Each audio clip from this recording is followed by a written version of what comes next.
بسم اللہ الرحمن الرحیم الحمدللہ رب العالمین والصلاة والسلام علی اشرف الانبیاء والمرسلین نبینا محمد وعلی آلہ وصحبہ اجمعین ومن تبعهم بإحسان الی یوم الدین اما بعد۔ میرے بزرگوں، دوستوں، اسلامی بھائیوں اور بہنوں، السلام علیکم ورحمۃ اللہ وبرکاتہ۔ میرے دینی اور ملی بھائیوں، آج کے اس آڈیو میں سونا اور نماز فجر کا ناغہ، مسائل اور حل سے متعلق کچھ باتیں آپ سامعین و سامعات کے لیے عرض کر رہا ہوں۔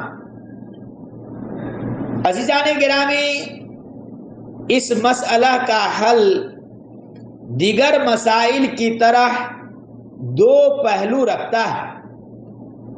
پہلا نظریاتی اور دوسرا عملی۔ نظریاتی پہلو کو مزید دو حصوں میں بیان کیا جا سکتا ہے۔ نمبر ایک، مسلمانوں کو یہ معلوم ہونا چاہیے کہ اللہ تعالیٰ کی نظر میں نماز فجر کی بڑی اہمیت ہے۔ نبی کریم صلی اللہ علیہ وسلم نے فرمایا، جو جماعت کے ساتھ نماز فجر ادا کرتا ہے تو گویا اس نے تمام رات عبادت کی۔ صحیح مسلم صفحہ نمبر 454، حدیث نمبر 656، سنن الترمذی 221۔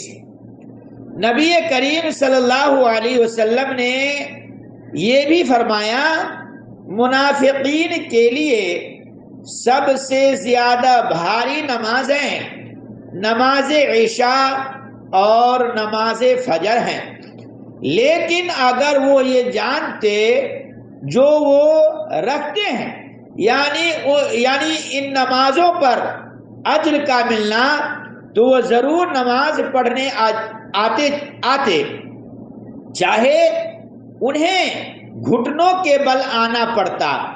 امام احمد المسند جلد نمبر 2 صفحہ نمبر 424، صحیح الجامع 133۔ وہ اللہ کی حفاظت میں ہے جو شخص نماز فجر ادا کرتا ہے، لہذا اپنے آپ کو اس حال میں نہ ڈالو جہاں اللہ تبارک و تعالی تم سے تمہاری لاپرواہی کا جواب طلب کرے۔ الطبرانی جلد نمبر 7 صفحہ نمبر 267، صحیح الجامع 6344۔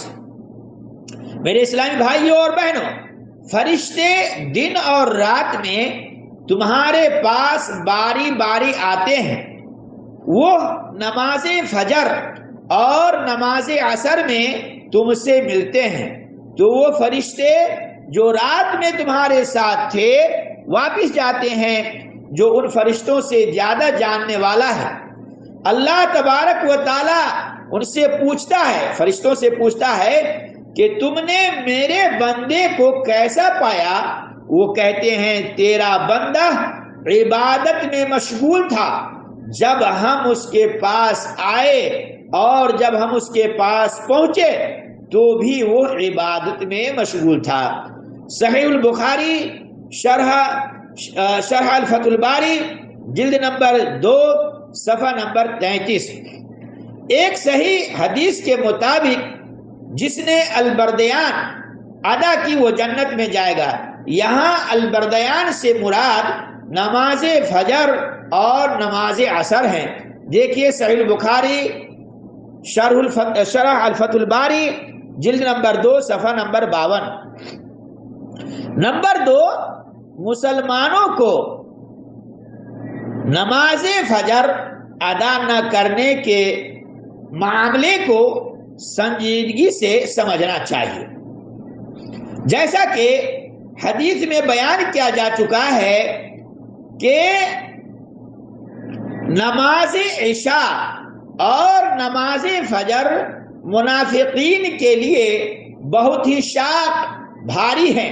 صحیح البخاری میں روایت کیا گیا ہے کہ عمر بن الخطاب رضی اللہ عنہ فرماتے ہیں کہ فجر اور عشاء کی نمازوں میں اگر ہم کسی کو نہ پاتے تو اس کے بارے میں برا خیال کرتے۔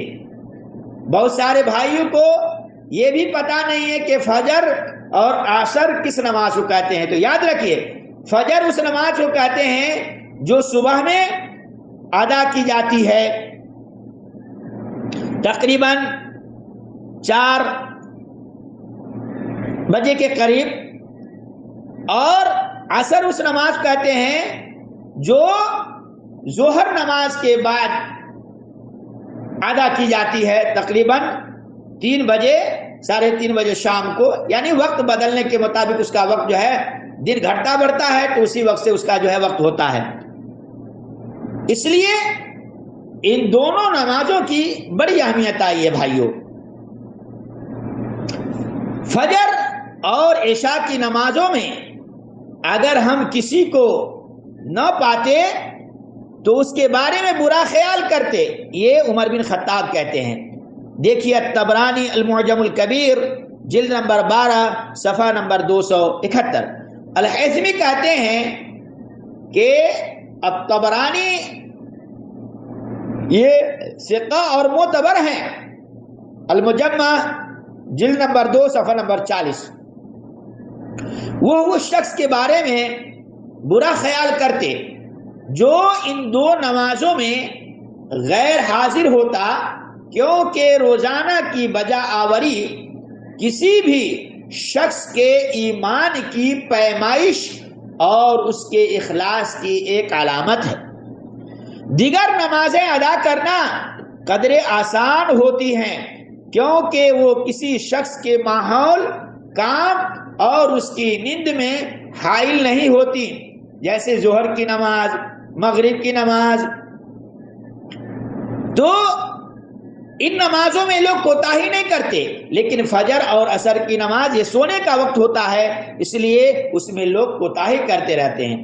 جن لوگوں پر حقیقت آیا ہے وہ مخلص بھی ہیں، اور وہ لوگ جن سے نیکی کی امید کی جاتی ہیں، ایسے لوگوں پر فجر اور عشاء کا بوجھل ہونا تو درکنار، وہ ان کو باجماعت ادا کرنے میں انتہائی خوشی اور اطمینان محسوس کرتے ہیں۔ ایک دوسری حدیث میں نماز فجر کے ترک پر یعنی چھوڑ دینے پر وعید آئی ہے۔ وہ شخص اللہ رب العالمین کی حفاظت میں ہے جو نماز فجر ادا کرتا ہے، لہذا اپنے آپ کو اس حال میں یا اس حال میں نہ ڈالو جہاں اللہ تبارک و تعالی تم سے تمہاری لاپرواہی کا جواب طلب کرے، کیونکہ جو کوئی بھی اس حال میں مبتلا پایا جائے گا اس کو لوگوں سے الگ کر کے منہ کے بل جہنم میں جھونک دیا جائے گا۔ صحیح مسلم صفحہ نمبر 454۔ یہ 2 نکات مسلمانوں کے لیے، یہ 2 پوائنٹ جو ہے مسلمانوں کے لیے کافی ہیں، ان سے ان کا دل بے چین ہوگا اس فکر میں کہ وہ اس بات کو یقینی بنائیں کہ نماز فجر قضا نہ ہو، چھوٹنے نہ پائے۔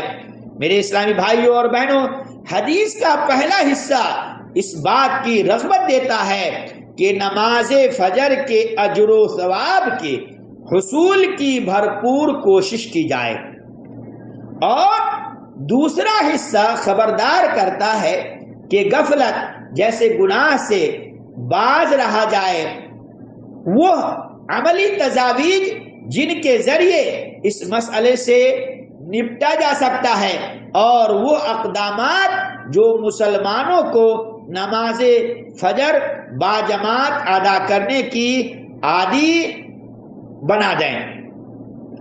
اب اجازت دیجیے، آئندہ درس کے لیے انشاءاللہ بقیہ باتوں کو آئندہ درس میں بیان کیا جائے گا۔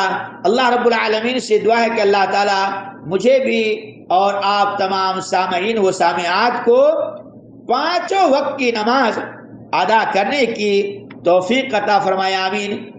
بالخصوص نماز فجر اور عصر کو ادا کرنا نہ بھولیں، اس لیے کہ یہ سونے کا وقت ہوتا ہے اور لوگوں پر بھاری ہوتا ہے۔ اللہ تعالی ہم لوگوں کو پکا سچا نمازی بنائے، آمین۔